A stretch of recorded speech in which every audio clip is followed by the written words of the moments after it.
Chuckload of Comics is brought to you by Cold War Games, creators of Squarriors, Fight Your Friends, and Lady Death Last Stand. For more information, visit coldwar.us. This week on Chuckload of Comics, Terminator Dark Fate, we got our first look at the movie that comes out November 1st, Once Upon a Time in Hollywood. The first reviews are in and they are glowing. Sonic the Hedgehog, the movie is getting bumped to February of 2020. All that, plus our review of the new AMC show NOS4A2. Stick around, guys. It's going to be a big week. This is Chuckload of Comics.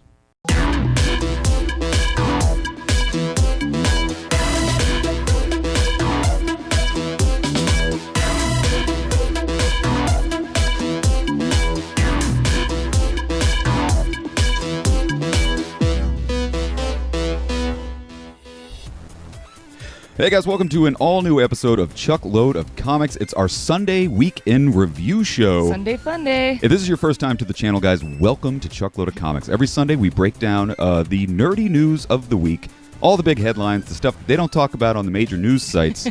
I guess we're a news site now, I don't know. Apparently. If this is your first time to the channel, take a second, click that subscribe button, join the Chuckload of Comics family for a Sunday Week in Review every single week right here on YouTube.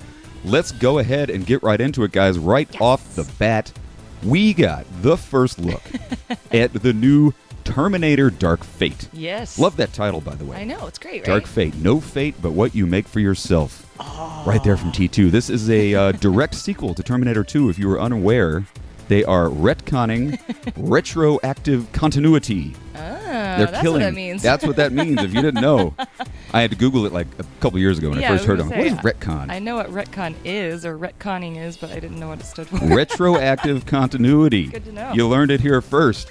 So I got to say, the first time I saw this trailer, I didn't like it the first time. Okay, it didn't work for me, and I think it was the music. Yeah. Music didn't do it for me, but we watched it again this morning with full surround sound. Yeah. Shawnee, it was your first time seeing it. I really liked it the second time. I thought it's great. I mean, it did what a trailer is supposed to do. It got me excited for the movie. I did not want to see another Terminator movie. Few people did. But I do. I want to see this one now. So. Well, it's kind of cool. It's got director Tim Miller, the director of the first Deadpool movie. Very cool. That's got me excited. Yeah. That, if nothing else. Of course, the return of Linda Hamilton. Yes. Reprising her role as Sarah Connor. So cool. Looking pretty badass in this trailer. I know. And Mackenzie Davis, she's awesome. I love her. I'm glad you knew her name because I didn't know her name. She She's was great. In one of my favorite movies of that year. That's right. Blade Runner 2049. Yep. She was also in the favorite episode of Black Mirror, like everybody's, I forgot the name of it, but it's like everybody's favorite episode. I thought every episode was everybody's favorite That's episode true. of Black Mirror. I'm not a big Black Mirror fan, but I'm not going down that road today. So what do we see? We saw the new Terminator, played by Gabriel Luna. Very cool. He was going to play Tony Montana in the Scarface movie that I don't think is ever going to happen. But yeah, he looks pretty badass. Yeah, he Interesting new take on the Terminator in I like this. that. He can almost multiple man himself. His skin comes off of his exoskeleton, and the skin creates an all-new Terminator. So crazy. Interesting twist. I wonder if that was a cool. James Cameron idea or a Tim Miller idea. I don't know. It's pretty good. But speaking of ideas, not only do we see Linda Hamilton in this trailer, we see Arnold Schwarzenegger. Yeah. For a brief second in this trailer, I know what you're wondering. He died in number 2. That Terminator died. Sean, you got the best theory. Yeah. I want you to break it down for all the viewers here. So it just came to me that obviously it's old Arnold Schwarzenegger. Mm-hmm. Terminators don't age. They don't age. So this has got to be a human. Like, I think this is human Arnold Schwarzenegger, who used to work at Cyberdyne back in the day. Love this. And every employee of Cyberdyne had to give a blood sample, just because of who they are. And that's where they created all the Terminators from. So Schwarzenegger isn't a Terminator in I this don't movie. think so. In your opinion, he was actually human, a scientist who worked at Cyberdyne Industries. Yep. And they used the employees from Cyberdyne Industries to kind of model the new Terminator. Because they had to have human DNA to model the Terminators, right? I mean, they have to. Exactly. I think. And that gives them a reason. It gives Sarah Connor a reason to go see this human Arnold Schwarzenegger because he used to work at Cyberdyne. He probably has some information. Genius. God, I love that You theory. heard it here first, people. Guys, if you like that theory, leave us a comment because I think it's absolutely stellar. Thanks. If you have access to Adobe Premiere, would somebody please take this trailer and take out the music that's currently in it and put in that T2 dun dun dun dun dun That would make it killer. music. I'm curious what the trailer looks like with a different sound bit because I didn't really dig that Tom Waits Waitsy kind of "You are the hunted, I am the hunter" music. Yeah. Didn't really do it for me. I agree. A little bit more the second time, but it didn't feel like a return to the universe of Terminator. You need that theme. They should have at least put the theme in when they show Sarah Connor. Like, then just, when she starts busting out. That would have been amazing. Dun dun dun dun dun. It's like, yeah, why not? Oh my god. So if you guys have access to editing software, do that. Send us a link. Put it on YouTube. Please do, because I think it would look badass. I think so too. So guys, the movie comes out November 1st in a theater near you. Get your tickets as soon as they become available. I am. And let us know what you thought about the trailer in the comments section of this video. Moving on to movies that are almost guaranteed to not suck. Once Upon a Time in Hollywood, the 9th film from Quentin Tarantino, premiered at the Cannes Film Festival this week. The French are notorious for being very critical of their films, especially at the Cannes Film Festival. This movie got a 6-minute standing ovation. 6 minutes? That's crazy. 6 minutes of French people on their feet cheering the wonderful greatness of this film. Wow. The first Twitter reviews are out from the people who saw the film, and they are glowing. That's so cool. We're going to read 4 of them for you. Sounds good to me. Picked at random. They're all pretty much glowing. There's a couple that I saw that weren't stellar. Right. But for the most part, the buzz of this movie Can't wait. is huge. The first one comes from Joe Utichi. Joe writes, "Once Upon a Time in Hollywood is so gloriously, wickedly indulgent, compelling, and hilarious. The film Quentin Tarantino was born to make. The world is more colorful place in Quentin Tarantino's Twilight Zone. Round 2, please." I guess he's calling for a sequel, Joe? Interesting. I don't understand the Twilight Zone reference at all, but anyway, the next one comes from Jordan Rumi. I cannot pronounce names at all on Twitter. Jordan writes, "Once Upon a Time in Hollywood, Tarantino wasn't joking when he said that this was the closest to Pulp Fiction that he has come. He juggles a mosaic of characters and storylines in this one, eventually stirring them together for a relentlessly playful and touching finale." I've heard a lot about the ending of this film. Yeah. People are talking about how something really wicked happens at the end. Oh, man. And it's interesting that he talks about how it's Quentin Tarantino said it's his closest one to Pulp Fiction. Yeah. I mean, that's got to mean, to your point, you brought this up earlier today, that it's just like a bunch of storylines going on, and then they all come together somehow. Exactly. So. That very unique Tarantino style of script writing. I'm okay with. And storyboarding, because he says, he juggles a mosaic of characters and storylines that eventually stir together for the finale. So you're going to have a bunch of different characters living their own different lives. So cool. Just like Pulp Fiction, and they all come together. A bunch of different characters played by a bunch of different amazing actors. Well, we're going to briefly talk about the trailer crazy. that dropped this week also, but 2 more reviews. This one comes from Max Borg, who wrote, "Once Upon a Time in Hollywood is an odd one for Tarantino, but in a very good way. A pure love letter to cinema in the 1960s with a career best DiCaprio performance. Wow. Cannes 2019. Man. Career best for Leo. DiCaprio. I can see that from the trailers. Oh my God. The trailers alone are showing like this insane range of acting for Leo. It's going to be great. Yeah, we got a new trailer this week, and it was mind-bogglingly great. Yeah. Tons of Brad Pitt, tons of DiCaprio. This might be another Oscar for Leo. Hopefully. The last one comes from Peter Howell, who writes, "Once Upon a Time in Hollywood, Quentin Tarantino wants to tell us a story about Hollywood life at the time of the Manson family's slayings of '69, and man, does he ever. Going from awestruck to what the fuck, Brad Pitt, the standout, his coolest role yet." So he's praising Brad Pitt. I mean, big surprise. Yeah, exactly. Who doesn't praise Brad Pitt? Honestly, the pairing of DiCaprio and Pitt under the auspices of Quentin Tarantino, oh my God. I am so excited. Auspices. I'm probably using it wrong. And of course, Margot Robbie, who apparently has a much smaller role. People were a little bit critical of Tarantino for not putting a lot of emphasis on the Sharon Tate character. But that's not what the story's about. Exactly. It's about DiCaprio, who is an aging, washed up actor. He was a movie star in the early 60s, and now he's all washed up, and you see this in the trailer. Just beautiful. It's a beautifully cut trailer. I think it's funny how people will bash writers and directors and for not including something or somebody, and it's like, it's not their story. They wrote their story. They wrote it. It's not a book. Yeah. It's not some and this isn't concept that somebody else came up with. He came up with this story. And this isn't a Charles Manson Sharon Tate movie. It's the movie of DiCaprio. Yeah. his stunt double, who I guess are best of friends, or maybe they hate each other. I don't know. We'll find out. Everybody's in this movie, guys. Al Pacino, Kurt Russell. You see in the trailer, he looks great. I mean, everybody who's anybody in Hollywood is in this movie. Check out the trailer. Harley Quinn Smith. Shout out to Harley Quinn. Let us know what you guys thought of the trailer. Are you excited about this new Tarantino film? I could not be more excited. I couldn't either. I'm probably more excited about this than I am Spider-Man. I know, right? I never thought I'd say that. Spider-Man too, doesn't it? Man, July's going to rock. I know. Well, moving on to movies that most likely will suck. Let's just be honest here. That's mean. It's Sonic the Hedgehog. This movie, this announcement just came out on Saturday.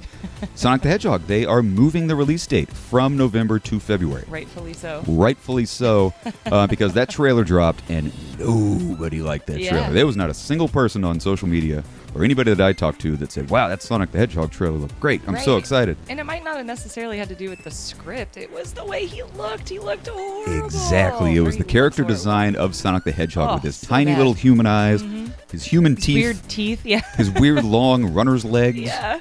So they already said that they were going to go back into the booth, redesign Sonic. Yep. Apparently they can't get that done in time, so they're moving it to February, which has me more hopeful for the true. Sonic movie. I agree. If they knew that it was just unfixable and they knew they had a turd of a movie, they would just bury it. They would just release it and, no one would know it exists. They just take the loss. The fact that they're going to spend another 4 months fine-tuning it. The director put something on Twitter saying that they're going back, they're moving it for 4 months because they want to do it right. They want to give people a good Sonic the Hedgehog movie. I just don't understand how that even got out to us, to the masses, that trailer, because how did it go through so many levels of people and everybody said, oh, he looks great. Oh, it's perfect. I love the legs. Love what you did with the eyes. Makes no sense to me at all. I'm curious if they're going to do any reshoots with Jim Carrey. Oh, interesting. Because some people were a little bit critical of Jim Carrey just rehashing his sort of 90s Ace Ventura jokes. Yeah, I can see that. I can see that. Yeah, maybe that's why they're pushing it till February. They want to actually reshoot some of the live action scenes, not just redo the Sonic scenes, which has got me hopeful for the film. Okay. Because I do want a good Sonic movie. Yeah, it'd be fun. I mean, the characters are great. So it comes out in February. It's going to be comes out the same weekend as Kingsman 3 and a week after Birds of Prey. That I can't wait for. So February's going to be kind of cool. Yeah. It's not totally stacked, but Valentine's Day is when Kingsman 3 and Sonic the Hedgehog are scheduled to come out if they don't bump it again. Good. Give me some good movies in winter in Chicago. I completely agree. To do inside. Well, we're going to go and wrap it up with a review. The AMC show NOS4A2. The show comes out June 2nd. It's based on the novel, right? You can see right in front of Shauna there, by author Joe Hill. He is a horror writer, guys. If you haven't read any of Joe Hill's novels like Heart-Shaped Box, Horns, NOS4A2 is absolutely spectacular.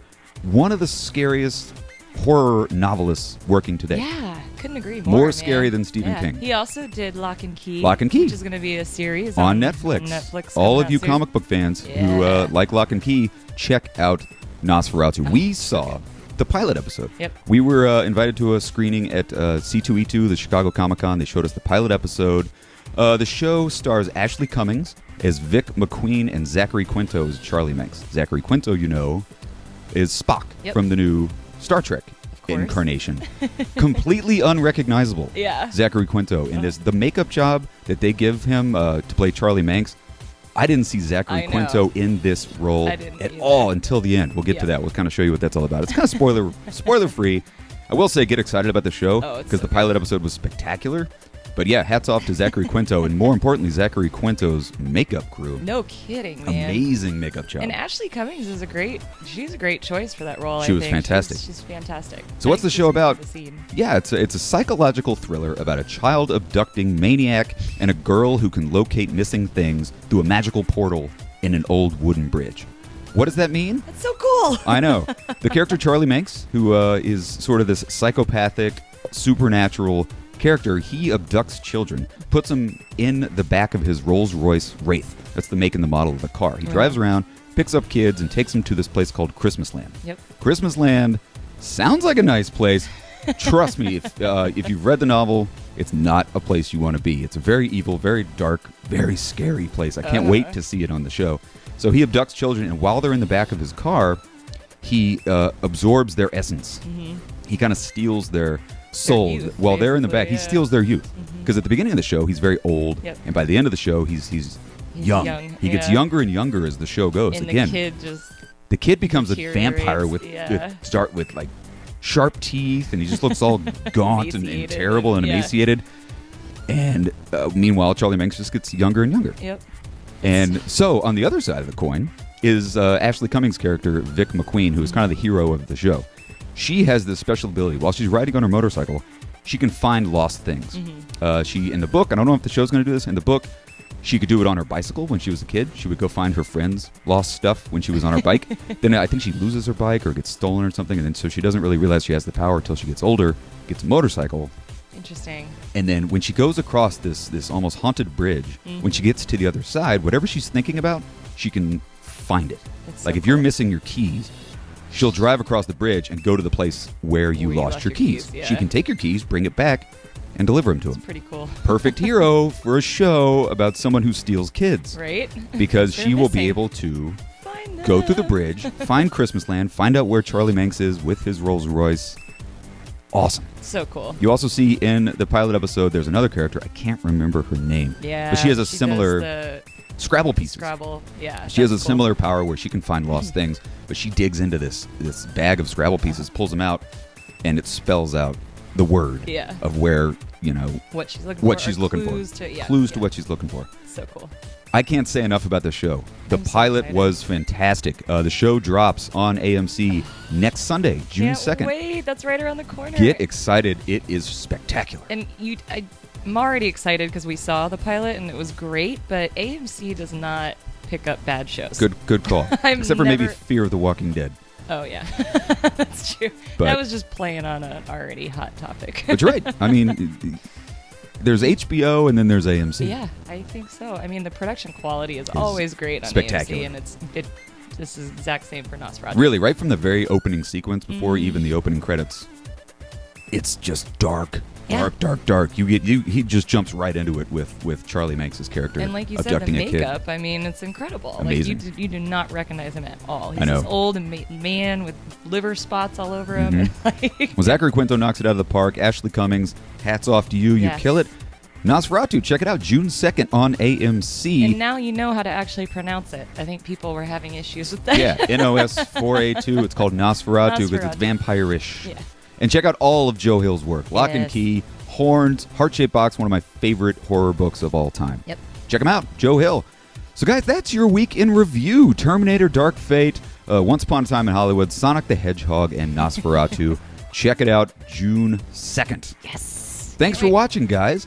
Join us here every single Sunday for a breakdown of the Nerdy Week in Review. Click that subscribe button. Join us here every single Sunday for all the nerdy news as quickly as we can deliver it. Shauna, you ready to wrap it up? I guess, even as much as I love being here, but we got to end it at some point. All right. Well, guys, have a fantastic week. We'll see you here next Sunday. Bye-bye.